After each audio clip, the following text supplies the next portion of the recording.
I think I'm going to say your 3 favorite words of all time. Long story short. Oh, yeah. I had someone say that to me this morning. So, long story short, after about a 20-minute long Yeah, yeah, story. short story long. Yeah, I'm like, I hate that. That's It what I usually drives me get. crazy. I know Yeah, it drives you nuts. yeah. It's those idioms, right? They drive me nuts. Ryan and I, the other day, we run into a guy at the gas bar while we were traveling to Toronto. We were heading to the city, and the guy's like bragging about how he just got back from Florida. When he took his whole family, he says, "I booked an all-exclusive trip." All Right. exclusive. Ryan was dying. No wonder he could afford it. Yeah, yeah. Or it's a mute point.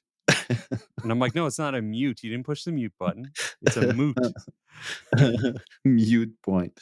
Those ones drive me crazy. I was on a subway once in New York, and there was a couple, and they were talking, and he was spitting them out. Like, he was like, I got him. It's a moot point in all intents and purposes. Like, he was just rhyming them off. And so I can't remember what was the one that made me laugh, but I turned to him and I said, "Nice idiom." And he paused and he kind of looked at me and he's like, "Did you just call me an idiot?"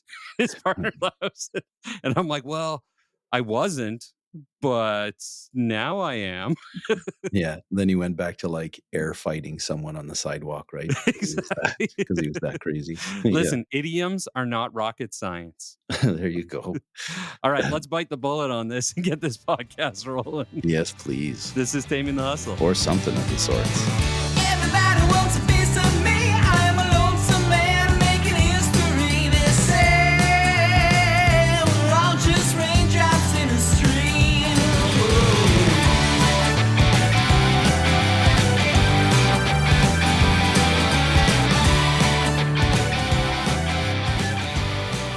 So, I don't know who should start today. We both have great topics. Yeah. Well, hey, you know what? I'm not afraid to pick up the slack, and I'm not afraid to go first. So, Okay. yeah, actually, I'm enjoying a really nice underground brewing beer. So it's a local beer that's brewed by some Kirkland Lakers. Nice. And I'm having their Gold Digger, which is a cream ale, and it's ice cold from the beer fridge at the office. Oh my god, it's so good. Is this what this has come to? The only way you can have a conversation with me is if you drink?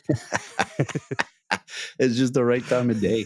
I was like, I have to have one. The sun is You're shining. like, oh, it's podcast time with Daryl. I should probably have a drink. I got to talk to him for at least an hour.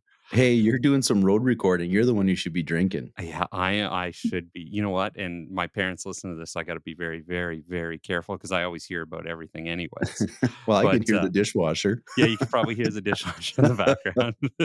My daughter, who's an actress, she got a movie role, which shoots in North Bay, where my parents live. Yeah, I know. I got the long story short of that one. But Yeah, and rightfully so. You should be proud. I'm just I teasing. thought for sure because it's one of those Christmas movies, and the kid in a Christmas movie is kind of always the footnote. So I worked in film. Like, it's probably a couple days at most. We'll say we'll stay with my parents, and then she got the part. We had said that. They said, "Are you still okay to stay with your parents?" We said yes, and they sent the schedule, and it is 2 full weeks. Yeah, you're staying with your parents long enough Yeah. when you need a haircut midway. That's exactly. Daryl messages me. He's like, "Where the fuck do I get a haircut around here?" I'm like, Jesus. So my alcohol budget has increased. I just haven't. It's not in front of me right now. I offered to drive down to cut the hair for you, but You did. You didn't jump on that. Hey, so speaking of driving down, you said you're going to pick up the slack and talk first. So why don't you tell us what you're talking about today? Because I think it's a great topic. You know what? I want people that are listening to have the credit card companies be at their mercy instead of us or the consumer being at the mercy of the credit card companies. Hell yes. Use me and abuse me, baby. So I use my credit card as my debit card. I never use my debit card. I noticed that. For probably the last 15 or 20 years, I've been using my credit card solely as my purchasing tool. Yeah. But the trick is you have to never, ever pay a dime of interest for this to work. Actually, I'm happy to observe that a lot of my clients are doing this, which is really awesome. But for Nice. people who haven't thought of this, you should really be taking advantage of the incentives that these credit cards are offering, right? So for the most part, the strategy with these cards, the companies are like, well, we're going to offer a really great point system or a cashback. but we know that they're going to fall into the cracks of paying interest, Yeah. right? So that's how they make up 100%. all of their cash back. But if you can be intelligent enough and mindful enough and aware enough of your spending that you repay that credit card every single month, you could be putting tons of money in your pocket. So what I mean by that is a lot of cards will offer cash back. So I use the Manulife Visa one because obviously I deal with Manulife and we do a lot of business with them. But they've got a cash back offer that they'll pay you a certain percentage on your gas and groceries. They'll pay a certain percentage on your entertainment, and they'll pay, say, the 1% on the balance. So if you're buying something at Dollarama or whatever. Gotcha. But pretty much every company will offer these type of either cash back or point system. So Mhm. what you have to kind of look for first is, well, what's most important to me? Because pre-pandemic and before we ended up getting our condo in BC, the priority for me was travel. So I Yeah. had the CIBC Aventura card Yeah. because it was the best in the marketplace that I could find at that time For that gave you travel. the right amount of points or the most amount of points for your purchases. I Yeah. remember calling CIBC one guy and this guy picks out, he's like, sir, you can go to Europe and back like 4 times. I'm like, yeah, I know. I'm saving it up for my honeymoon. Yeah. So Like, ain't anyway, nobody got time for that. yeah, that's right. So 2 things. You have to make sure you never fucking pay interest because 1 month of interest could eat up all of the cash back or the points that you're accumulating for the year. Yeah. If you fall off the wagon for 1 month, you're fucked. Yeah. But if you religiously use this card as your ATM card and you pay it off every month, you can be putting thousands of dollars in your pocket. So on the cashback side, pretty much everyone has them. So then you just Yeah. have to kind of search what your spending habits are. So Mhm. then if you're going to get more points, say for groceries, then you find one that's going to give you like the 4% cash back. I believe TD's got a 4%, Yeah. CIBC's got a 4% cash back That's what on we have. groceries. Yeah. I mean, that's huge. Mind you, depending on what your habits are, like usually on groceries, they'll limit $20,000 a year in spending, right? Okay. So it's not like you buy all of your friends' groceries and your whole neighborhood and you're spending $500,000 a Yeah, year in yeah, yeah. groceries and you're pocketing 4% of that. That's not going Yeah. to happen. So they do put limitations. So you got to read like the small print at the end of the website or the brochure that you grab at your bank. Or just ask questions, right? Ask on certain things, like certain places. If I buy, if I'm at the sex store all the time buying toys, how much is my limit? Is Yeah, 5% on sex toys. 5%. See, it's good to know. Yeah, that's good business. And you know what? If people spend more money at the sex stores, we'd have a happier population, I'm sure. That's what all the sexperts say. Yeah, exactly. And I agree. The other one, so if you're an active traveler, Yeah. the point system really varies. So you have to be aware of how they calculate their points, right? Like I went onto the Aeroplan point system for Air Canada because you can get an Aeroplan card with pretty much every service provider. Yeah. So that is accumulating points for Air Canada travel. So I calculated the average cost or the value of 100,000 points because 100,000 points seems like a boatload of money. No But it kidding. actually represents on average $1,900 of travel money. Oh, Right. wow. So you just have to be aware of how the points are accumulated and how much the points actually represent in terms of dollar value. Yeah, yeah. So next is okay. So you've paid attention to what your spending habits are. Yeah. You've then decided what is important to you in terms of what you're trying to get out of the card, whether it's cash back, whether it's travel or other incentives. Yeah. And then you just Google and research the shit out of everyone that has these types of cards. And then Yeah. you find the one that's best for you. And what you pay attention to is what the percentages for cash back is going to be for the particular type of purchasing items that you're looking at regularly buying.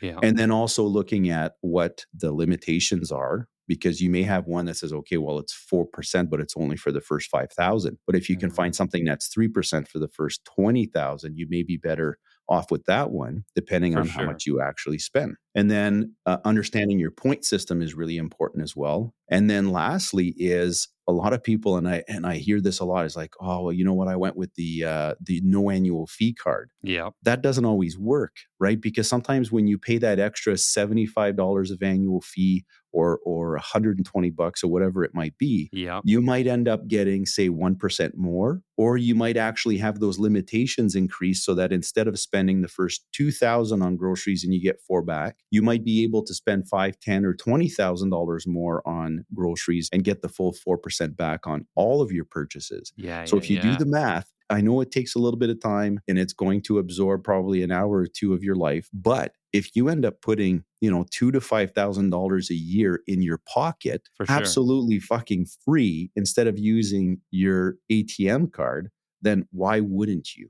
Yeah, no kidding. And I guess the flip side to that is if you are the type of person who carries a bounce, you're more shopping for the interest rate as opposed to the benefits, correct? That is an excellent point because when I'm shopping for the card that's right for me, I'm never looking at the interest rate because Yeah. I'm never paying any on it. So if you're shopping for something that is going to be the least amount of interest because you're always going to carry a balance, well, first of all, you're not listening to your financial advisor because you are fucking up. And secondly, if you're only using it for the point system, who cares what the interest is? Exactly. Right? It's like we've talked about tax-free savings accounts that aren't earning any interest. Well, what's the Yeah, point of it being a TFSA if you're not going to pay tax and have to declare any interest anyway? exactly. Right? So if you're not going to pay the interest on a Visa card or an Amex or whatever, who cares? Just find the best point system that's going to put more money in your pocket. And what really gets people excited sometimes is when I put an actual value to it and say, you know what, based on your habits right now, if you just do this instead of using your bank card, you'll pay your car and house insurance for the year. Oh, that's crazy. Yeah, Right? yeah, So when you put that into perspective, for right? sure. So if you have enough expenses and you're like, you know what? Effective immediately, you no longer pay property taxes. Yeah. Your property taxes are free compliments of your bank. As long as you keep shopping, which what a problem to have. Keep Yeah, shopping yeah, and doing yeah. what you're doing. You don't have to pay your bills. That was a short story long, but anyway, I think it's really important that people actually pay attention to this. And, for people who are doing it, kudos to you. And for the ones who have not thought of this or didn't think it was worth the effort, it is. And take some time to look into it. That's pretty awesome. A little research, a little work, and it pays for itself. Yeah, actually, I've already started searching the sex shop one, see which Well, I which one's appreciate going it. to be best for me. Well, with that, I just want to make sure that it doesn't fuck me over. Hey, we'll be right back. And when we come back, I want to talk about connecting with your audience. Oh, I'm actually mad that you beat me to that one. Oh, genius. We'll see you on the other side. Love you, buddy. We say live well today while planning to live well tomorrow. What does that mean? Well, it means you can make an impact on our world while enjoying every single moment of it. #Call Renee, Responsible Investment Specialist of St. Cyr and Associates. So during the ad, I did a quick calculation with my financial calculator here. Well, because you're a financial planner. Yes. Yeah. Renee Boudreau, CFP. If you buy a good quality lube and you go through a tube a month, and Yeah. I'm 45 and live till age 85, according to statistics with the actuaries, that with a 4% sex toy or sex shop cash back, I could save $600 over my lifetime in lube alone. So if that's not live well today while planning to live well tomorrow, I don't know what is. That's a slippery slope you should go down. Yeah. Yeah. I'm willing to try. I'm up for the challenge. Really. Hey, it's worth it. It's worth it. $600. And the other argument is you've spent the money. So when you're talking to your partner, you're like, well, we've already spent the money. It's here. We're saving. It's costing us money not to have sex. Daryl, any woman that you've ever been with, our wives included, nothing turns them on more than when we're saving money. Exactly. It's a win-win. It's it. I'm going to grease up those credit card companies today. Hey, I want to talk about, man, now I feel like my topic's going to be boring as hell because I got no sex shop talk and I'm not saving money. We'll see where you, yeah. Let's try to figure out a way where we can plug it in. I want to talk about connecting with your audience. I'm going to throw a number out here, which I think is absolutely crazy. And it's 59.9% of the global population is on social media, engaging in some way. That's 4.8 Of all ages? of all ages. That's 4.8 Hmm. billion social media users, That's incredible. right? So when I have clients say to us, it's impossible to connect with anyone on social media. Well, that's a statement we can't buy into. Yeah. And when I have that odd client that says, I don't even have a phone and I don't go online for anything, I'll be like, you're the minority now, man. 100%. They are the other 40.1%. So how do we focus on the majority? Every business isn't going to have a following like Dwayne The Rock Johnson or the Kardashians or Selena Gomez, which I was surprised. She's like a number 4 of the most followed people in the world. Yeah, not everyone's got pecs like Dwayne Johnson, though. No, this is true. But if your goal is to have that size or following, you're already in the wrong mindset, right? I The goal on agree. social media is to be realistic. If you're a small brick and mortar business, it makes it tough to get a following outside your town, right? If you're a super niche business, like you only sell clip on man buns, that's a pretty niche target market. I'd say so. The flip side, Do you offer a dye service so that it matches your natural hair? Or that's are you it. going to look funny if you order a ginger bun and you're a blonde? Well, the flip side of that is having a product or service that isn't so niche like a coffee shop is just as hard because it's harder because you have so much competition, right? So where's that in between? And so I get this question all the time, whether it's for clients, friends. I've went to dinners with you before where I meet new people and you're like, this is my marketing guru. And the words out of their mouths right away is, how do I gain a following on social media? Well, the first thing, and I've preached the shit out of this and I'm going to continue to do it. And Renee, you know exactly what I'm going to say. It's called the humanizing factor. Yes. Humanize yourself. You have to give your brand a face. Who are the real people behind the scenes? And not just them working at their desk or doing a task. Be real. We actually recently did a post for you where Ryan from your team was in a swim competition and we posted those pictures. And what You happened? have no idea how many people came into the office or Mhm. messaged Ryan and actually congratulated him or commented and said, "Man, I didn't know you swam." And it's like Exactly. it's a constant topic of conversation now. I actually had a client meeting the other day and Yep. something came up and we were talking about Ryan. He said, "Oh man, like I follow him every time, I see something on Facebook, I reach out to him." And I'm like, "That's so fucking cool, man." It is. We had another client actually just the other day. He texted me a photo of him and his family at Canada's Wonderland. They're all smiling. They're giving thumbs up in the photo, except they're beside a garbage can, which his son has his head in the garbage can he's throwing up. Oh, nice. But we immediately asked, we're like, can we get the green light to post this? And at first he was like, sure. And we did. And we got tons of engagement. And guess what? Not only online, exactly what you just said about the swimming, they went into the store to say, oh my God, I saw that picture. How funny was that? Your poor son throwing up. I can't stress enough though, as a consumer, like not you, but me on the other side, is Yep. that if it's fucking fake, it doesn't work. I was just going to say that. The humanizing factor has to be genuine and has to be Yes. the real deal, because if you're a fake, if you're a fraud or an Yep. imposter and you're just doing it for reaping the benefits, people see through that real quick. Yep, 100%. And like those types of things don't have to live on your social media feed, right? Post them as a story. They live for 24 hours for the most part and they disappear, right? And that's what we did. Yeah, his kid has his head in a garbage can. I'm sure the kid didn't appreciate it. However, it's up there for 24 hours. It engaged with your audience and you're in and out. Whereas if they just did like a stage photo and it looks fake and it's all this, it's not going to work, right? The big takeaway is just be a real human being. And the other thing is it's 2023. You can no longer have a business and hide behind the curtain. This isn't the Wizard of Oz anymore. No. We've had clients say to us, and boy, this one irks me. They're like, no, the staff doesn't want to participate, or no, I don't want to be the face of the business, which tells me you either don't have a business plan or you created a really poor one. I remember putting you in front of a potential client that I thought you could really help. And his answer was, yeah, but I think I just want to be on LinkedIn. That's my only platform. Yeah. No, like, okay, sayonara, Yeah. arrivederci. I just want to put my face on LinkedIn, Long story put short. my resume, and that's it.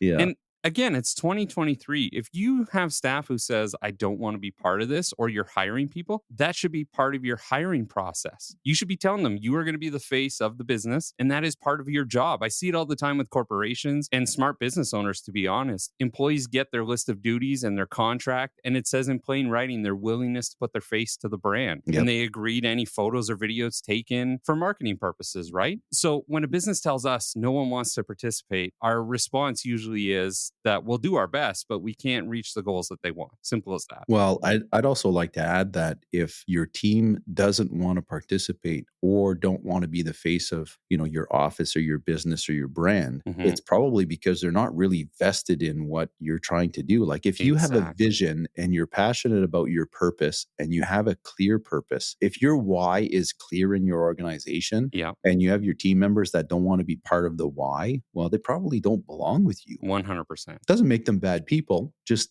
means they probably have to move on to something that they can kind of connect with, or that, Exactly. or move on to people that are more like-minded, whatever. Yeah, and the thing is too, if once you can get them on board and explain the purpose, and we've done that, we've explained the purpose, and the other part is that it actually gives them some credibility. Yep, So it's 100%. like, yeah, you're not just an employee. When we show your face, you become part of the brand. So now you're not just the receptionist, you're part of the brand. People think you're part, it's almost like you're a part owner, even though you're not. It feels that way to the outside world. I hate to use job security, right? Because you shouldn't feel insecure about your job if you're a contributor to the team and you work with like-minded people and you share the same values and you Yeah. know the why. Like it just keeps getting back to the same shit we talk about all the time. But people that work for you or with you don't always realize that it makes them indispensable. Yeah. Right? Because if you're the face of my team all the time as like the go-getter,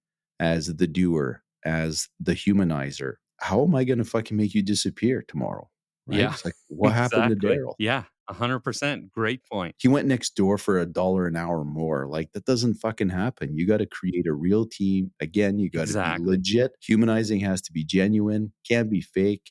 But if you do it and execute it right, I mean, we're proof, man. Like what you did for us revolutionized our brand and how we perceive ourselves in the communities that we work with. Nice. Well, I love to hear that. The other thing too is we have business owners say to us sometimes, they're like, well, that wasn't part of the job description, so I can't add it in now. And that argument doesn't fly with me. And I understand you have a contract. There are things that you can do to get that. It's no different than, let's say, with your team, a new software comes out that now there's a different type of investing, some futuristic thing. You can put that as part of their task. 100%. Yeah, you took the words out of my mouth again. It's like if you were doing something by hand before, right? You were doing a manual Exactly. calculation, and all of a sudden there's a software that allows us to do that faster and better and more accurately. And I can't expect you to learn it because your job description said you were going to do it manually with a Exactly. calculator. Like, come on, Yeah, it's just excuses. it's evolution. The next thing I want to mention is engaging with your audience. That's a huge thing. We've all done this. You have a celebrity that you follow or a business you follow, and you make a comment on their post, and they comment back.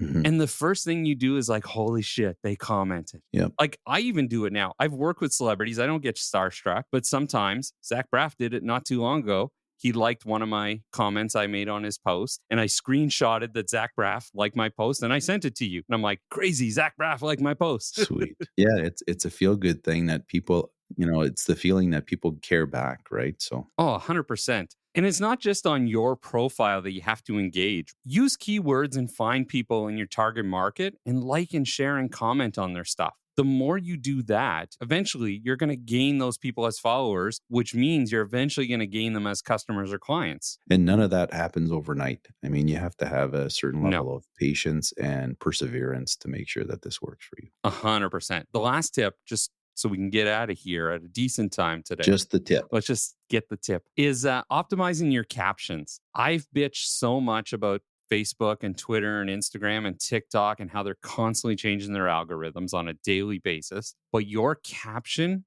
can crack the code to that. Have you ever noticed that people with like a huge ass following will have really long captions? Yeah, I'm not sure why. It's not because they're wordy or they're overwriting. It's because they're taking advantage of keywords. So, for example, when people type in keywords in the Explore tab on, say, Instagram, they can find your content if they match the keywords that you've written. Oh, you're kidding. Yeah, and they might be compelled to follow you, right? Just based on your profile. But you have to be strategic with the captions, right? And hit those keywords. Be creative.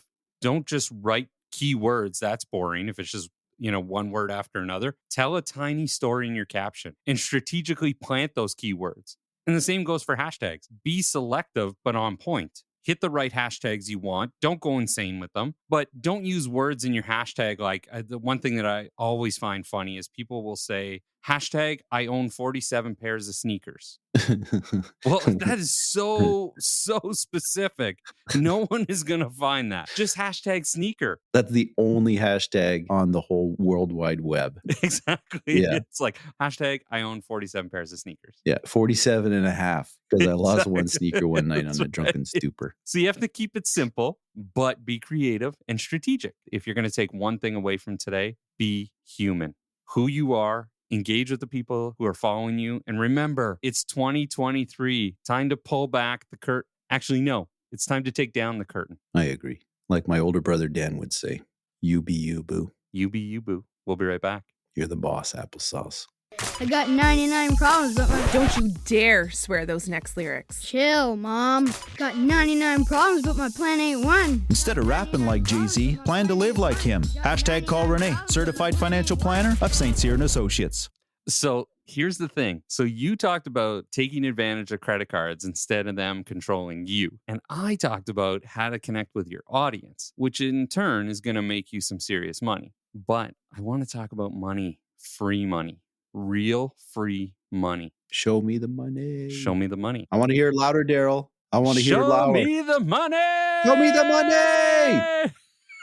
Oh my God. Who's Cuba Gooding Jr. and who is Tom Cruise? Oh, that is, yeah. Who is it between us? That's a good point. I don't know. I don't know. You're not a sports guy, so I got to be the football player. Maybe I have to be the athlete. And I Yeah. have to be this stunningly handsome guy. Have you seen my body lately?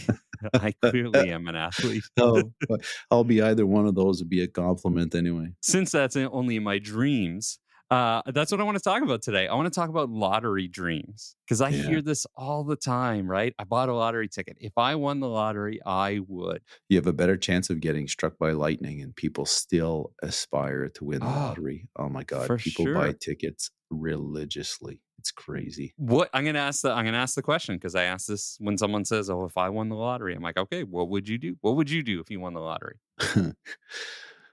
You guys aren't going to believe me. No, like people say, oh, I'm going to buy a big house or I'm going to buy this or buy that. Yeah, I would travel a lot. yeah, First, like that's, I think I'm made for exploring the world. It's just, for sure. it's always on my mind. I'd go to the sex shop and get my maximum points on my visa. Second thing.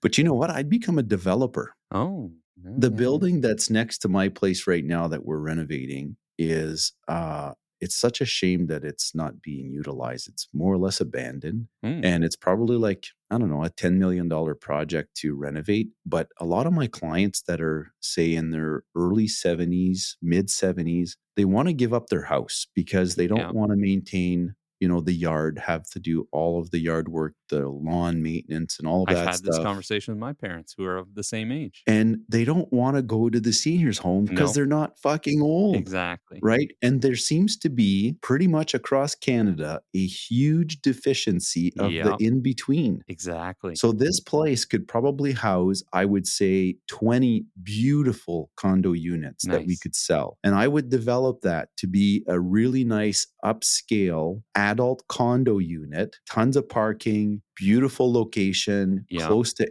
all the amenities. And these people can lock up their doors and snowbird to Arizona or Florida or travel Europe whenever they want and never have to worry about anything. And I would spend my first $10 million on that. That's amazing. First of all, it would generate some revenue while I'm alive. Second is it could create a legacy for me once I'm gone to pass that on to my children and possibly my grandchildren. For sure. To have like a real estate empire. But mostly it would really solve a huge problem in our community. Yeah. Two things. These wealthy retired people would have a place that they actually want to be in with very little maintenance. And the fact that they would sell their house would free up housing that is also a crisis in our community. That's Believe amazing. it or not, that's what I would do. Wow. That's interesting. I've thought about that lots. Nice. For me, I'd probably work more. I know that sounds stupid, but that's probably what would happen. I would test out a bunch of business ideas I have that I think would be legitimate businesses that could just rock and roll. I don't have the time or the capital to do it now, but that's what I would do. And the other thing is I'd probably buy some real estate. It'd be kind of a real estate travel type crossover. As you know, I've been a screenwriter for many years and I still write when I can outside of my business, but I'd love to get a small place in Paris and Italy and just immerse myself in the culture of the cities and just write. I know it sounds very Midnight in Paris type of thing. And if you haven't seen that movie, it's a must watch. You had me at small place. Even if I had like a $50 million lottery winning, I would not build a mansion. No, I same. might have multiple places, but they would be tiny little spots, like 1,000, 1,200 square feet, just something easy to maintain, Yeah. quaint, intimate. Oh man, I'm with you. Can I travel with you? I could be your kitchen bitch while you have That's all right. of the motivation and inspiration in the world to be a great writer. Exactly. I would still have my theater. And then on that Netflix show, I would hire that woman to build me a sex room. Oh yes, the British girl. Can't remember her name, Exactly. but I love But you her. got to have that. Jeez, if you won Yeah, the lottery, you got to go geez, I big, right? guess so. That goes But back to our credit card conversation. See, and you started your conversation saying your topic would be boring and there I no sex guess, would come up in conversation. when things just pop up, Sex fits everywhere, dude. Exactly. But now, okay, I have a certified financial planner sitting in front of me. So I have to ask the big question because people will, buy $1 million lottery ticket, a $5 million winning, a $10 million, and they say, if I win this, I'm just going to live off the interest. How realistic is that? Well, that's a good question. I know. That's why I'm asking a certified financial planner. Well, I actually have my calculator right in front of me. So Well, let's let's do just, yeah, Well, let's sorry to just, put you on the spot. Now you're in a client meeting. no, I love being on the spot. It's fine. Let's say you won like a big lottery, like 20 million bucks. Yeah. And you blew the first 4 million on like cocaine and hookers, whatever. Yeah. You Yeah. just wanted to live large for a little bit. You bought a Lamborghini, whatever, Maserati. You traveled a lot. You gave a bit of money away. You're left with 16 million bucks. Often people say, well, you know what? If I win that kind of money, I don't want any risk exposed to my portfolio, which I think is a crock of shit because you belong in equities if you have that kind of money because you Yeah. need to grow your estate, right? Yeah. But people are like, well, you know what? I had 16 million bucks. Why would I take any risk to it? Okay, so let's assume you're putting it in a GIC. Current Yeah. interest rate environment, you can get a GIC for 5%, which is out of the ordinary, but let's assume that's normal. That means you're going to get $800,000 a year on your $16 million, Okay. right? But let's say you're a Canadian living in Ontario, your top tax bracket's going to be 53.53%. Yes. Which means that you're netting only because your GIC is interest and Yeah. you're being taxed on the full amount. So you're only going to be left with 428,240. So if I still a divide, good paycheck, but that's a significant. well, if I divide that by 12, that's 30, it's almost $36,000 a month. I mean, that's Yeah. a boatload of money. For sure. But if you're a multimillionaire and you want to spend some of Live that, the because next, lifestyle. Yeah. well, for sure. Because next thing you know, you're in friggin' LA and you buy a $4 or $5 million house. Mm-hmm. Well, now you only have 12 million to live off. And if you're living off that interest, it's going to be significantly less. Next thing you know, you're calling your financial planner because you found the next e-car that you want to buy and it's another $100,000. Yeah. You do that 10 times in a year, it's $1 million bucks. Like Exactly. people can go broke on a $16 million winning. I've seen it. I've Yeah, seen it. and so have I. And you can't be stupid about it, but you can live off the interest if you want. Absolutely. Just got to invest properly. Yeah, but imagine if you get 6, 7, or 8%, and half of that is capital gains and dividends. Yeah. Right now, all of a sudden, you're earning more interest. You're paying less tax because it's tax preferred, and you're being intelligent about it. I mean, there's no reason why you can't live off of $500,000 net a year. And if someone is putting up $500,000 in their pocket every year until they die without touching their principal, I mean, fuck. Yeah, you've convinced me. I'm in. Sign me up. yeah, except you're gonna have to get struck by lightning first. Oh, that's right. Damn it. I actually know people that won the lottery twice. Like, what I are the know. odds, man? I It's hate those insane. people. That's not fair. That's cheating. Whatever you're doing is cheating, and I don't like it. I could barely win over my wife when I want my way, let alone a fucking $20 million lottery ticket. Now, what our spouses would do with that money, I think, would be a completely different podcast. It's way different. I would pay money to know if Aaron would still unplug the toaster if she was worth 20 million bucks. I'd fucking pay money for that. I would pay money to just keep the toaster plugged in. Yeah. You know what? They say you can't buy time, right? But if you kept your toaster plugged in, you know how much time you would gain in over a lifetime? It's like my No savings with the lube, right? You just if you look at the big picture, it might be cheaper to just keep it plugged in. Like the lottery ad says, you can't buy happiness, but I'm pretty sure you can. Yeah. So if anyone listening wins the lottery, if you get to keep your toaster plugged in, can you just send me engage on social media and tell me how that feels? And actually reach out to me because I'm a great financial planner for lottery winners. Just saying. Yeah. And Renee will tell you where to buy the lube. All right. Well, we'll see you guys next time. Thanks for joining us. It's always great. It was a great day for a great day. Can you believe my voice is so happy and I'm living with my parents for 2 weeks?